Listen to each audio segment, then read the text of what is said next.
Hey everybody, it's Maјkl Šelenbергer for Public.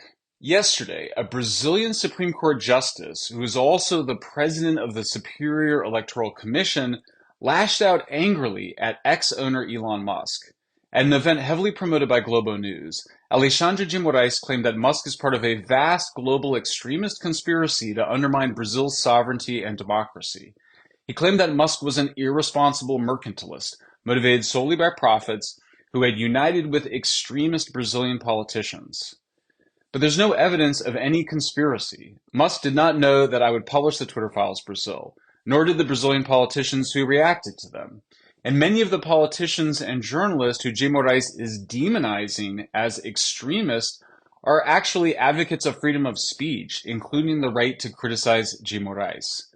Now, it's true that some of the people who J. Moraes is censoring have urged a military intervention and have made unsubstantiated claims about elections and COVID.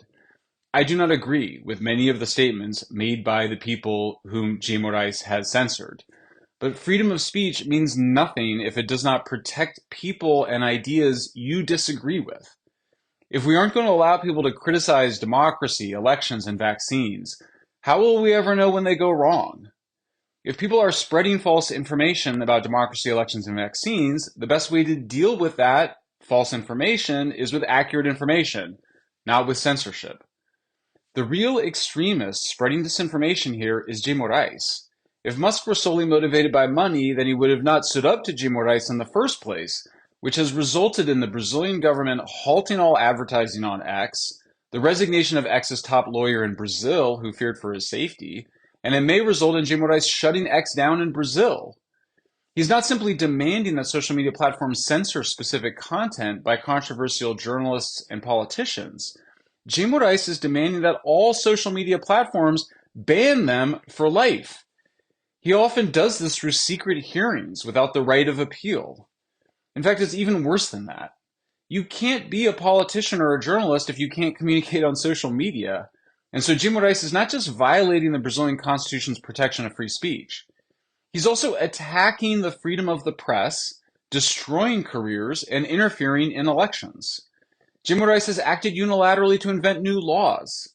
He's actually interfering and taking over the role of Congress and the president.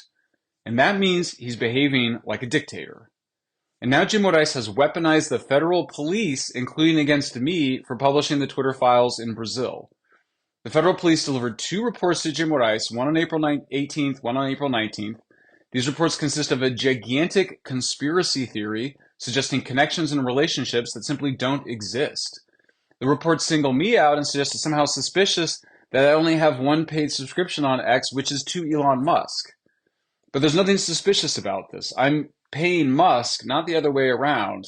And as the police report notes, Musk takes a percentage of the revenue from the people who subscribe to my content on X.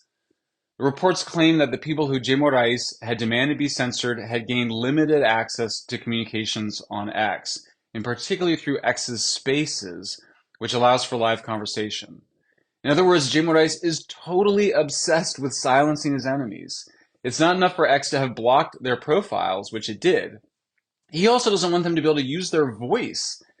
Now, it helps the Brazilian government to pay the Brazilian news media to go along with all this. The Lula government increased government funding by 60% for Globo alone, which is the biggest media outlet in Brazil. And Globo's been demanding more censorship and running propaganda for J. Moraes.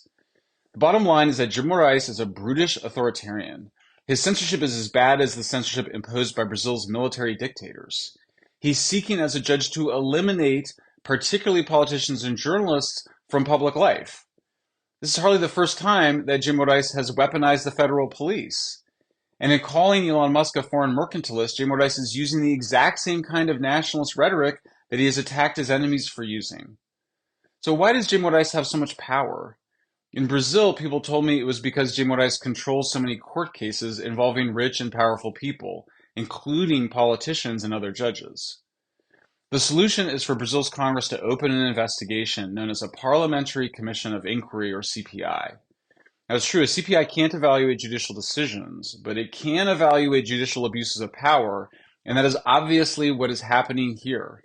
Under a CPI, Brazil's Congress could gain access to communications between police and judges or anyone else. It could also hear from the victims of censorship. It could bring light to thousands of cases under secrecy. And it could discover how social media platforms were compelled to obey or collaborated with the regime. Musk has taken extraordinary and historic actions to protect freedom of speech. So too has the US Congress. Now it's time for Brazil's Congress to act against the anti-democratic extremism of G. Moraes. It must do so before the extremist G. Moraes starts arresting his political enemies and shuts down X and thus free speech in Brazil. Thanks for listening.